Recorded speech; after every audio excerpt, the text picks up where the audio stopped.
Hello everyone. So this is the last of this series of videos. It's the fourth video in this series. It's all to do with the Reformation and its consequences. And basically I'll try and wrap up briefly the first three videos, what they were about initially, and just to have a quick look at a note here. The first video basically was to do with a sort of a summary of the Catholic Church's position at around the year 1500. Very dominant force, by far the most powerful organisation in the world. It had tremendous levels of wealth and land, tremendous levels of control over people's lives, both in the spiritual sense and in many other senses as well, from birth to death. And Martin Luther gave a brief sort of biography of him. He was born in 1483, so he was 17 years of age at the turn of the century.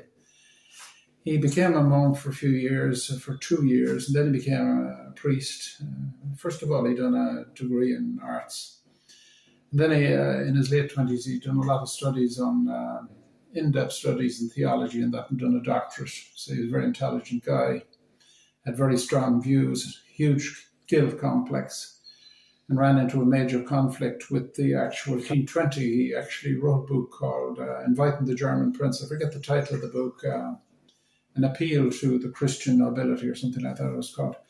But anyway, it was an invitation to the German princes to get involved in reforming the church, because at this stage, 3 years after the 95 Theses in 1520, Luther had given up hope on actually internal reform through bishops and cardinals and that type of thing. He actually had no hope that he could bring about any type of reform we're talking about internally. So he appealed to German princes, but he didn't really understand what he was doing, I don't think, because the German princes were interested in reform, all right, but they were far more interested in enriching themselves. And there would be, of course, a combination of different motivations depending on the various different princes. You can't generalize about them, but some of them would have been motivated by the genuine theological arguments of Martin Luther. Others would be influenced by that to some extent, but more influenced by the actual idea of increasing their own power, increasing their own wealth. And Martin Luther gave them a sort of theological respectability or theological cover to actually take over church land. And there was billions and billions of pounds worth of actually property at stake. And that was the motivation for many of them. In the third video, we dealt with the conflict between Martin Luther, the theological conflict between Martin Luther and Zwingli, the Switzerland reformer, who was much more radical than Luther. And he didn't believe in the Eucharist, he didn't believe in anything really, only basically the Bible and Scripture and all that sort of thing, and everyone should sort of achieve their own salvation. There's no need for a church or anything like that, according to him. So he actually promoted that idea, but he found himself in, and he also promoted the idea that the princes should get involved in the military situation. Very quickly, Switzerland actually developed into wars between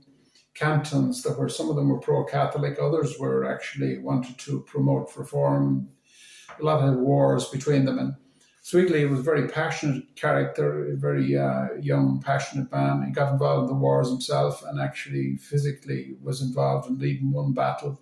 These were known as the Capital Wars. And 2 years later, after he met Luther in 1531, he was killed. So the person who inherited his set of ideas, which was more radical than Luther, would be John Calvin. Calvin was born in 1509. So at the time that Zwingli was killed, Calvin would have been in his early 20s, 22 or whatever he was, and he took up in his mid-20s the whole more radical reform ideas of Zwingli and developed them in a new direction over. That's something for the future, maybe another series of videos I'll do on that at a future stage. But for the moment, we're just dealing with the Reformation, and basically Martin Luther developed 2 or 3 ideas that were all sort of interlinked with each other. One was called faith alone. He developed this from his understanding of the writings of Paul and the writings of Augustine. And Paul was mainly talking about that there was no need to be a Jew, there was no need to follow, have your children circumcised and follow the Jewish dietary laws. That's what he meant by works. But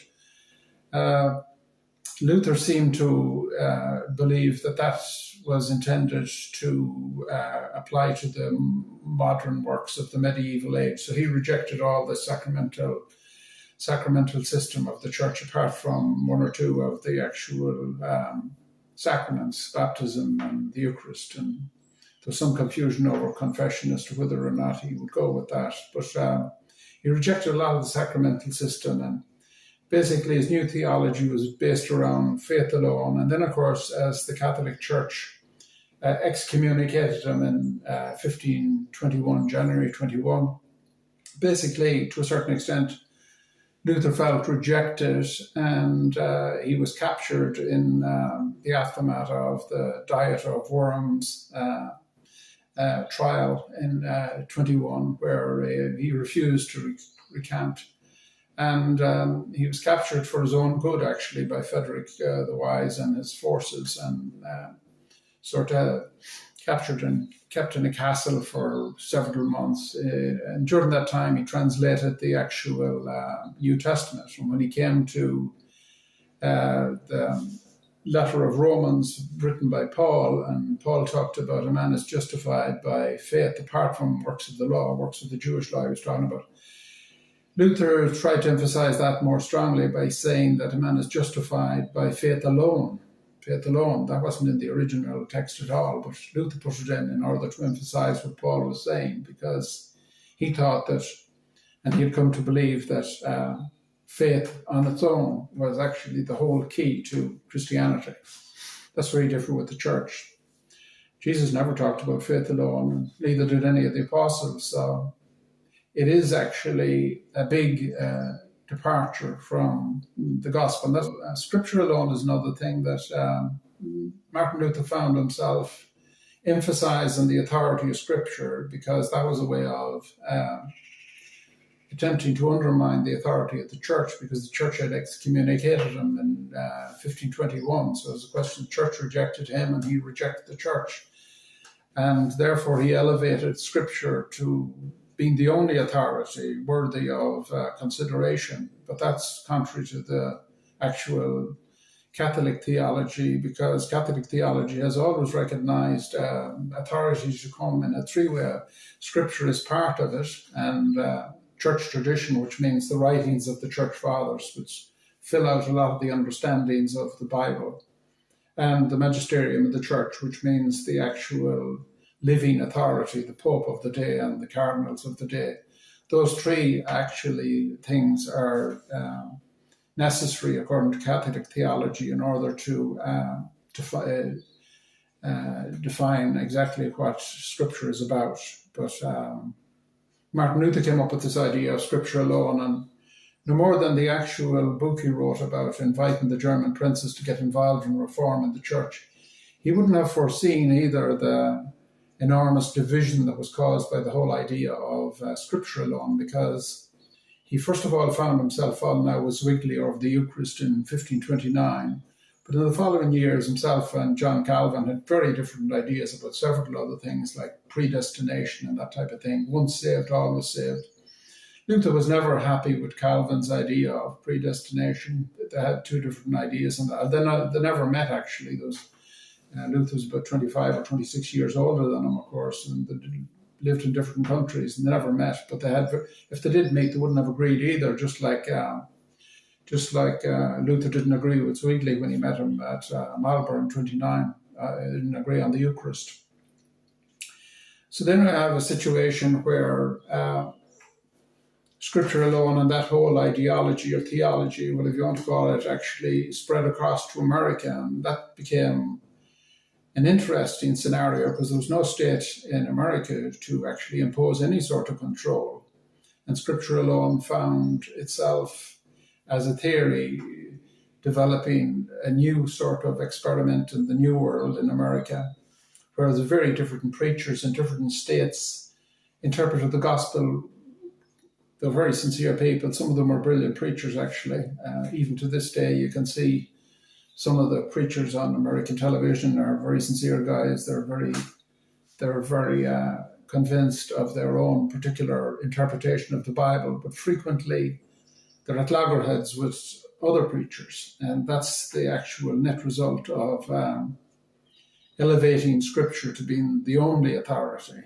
Scripture alone as the only authority is a recipe for division, and the American experiment proves that, because there's thousands of denominations in America with various different emphases and various different conflicts in relation to different aspects of theology. So the Catholic Church actually has a different idea about authority, and that is that authority and the interpretation of Scripture should be left to, actually, after all, the Church actually discerned the canon of Scripture, 73 books in the Bible. Several of those books didn't quite agree with some of the Reformation ideas, so they were actually taken out of the Bible. Only 66 books in the Bible. That's for in America, by and large, the actual Bible there is 66 books. But of course, not the Catholic Church in America would have 73 books. But that's something we can deal with at a future stage. Why there's such a difference? 10% of the Bible missing basically from the 66 book Bible. So we can deal with that in a future video. If you'd like to subscribe to the channel. Thank you very much for watching for today, and goodbye for now.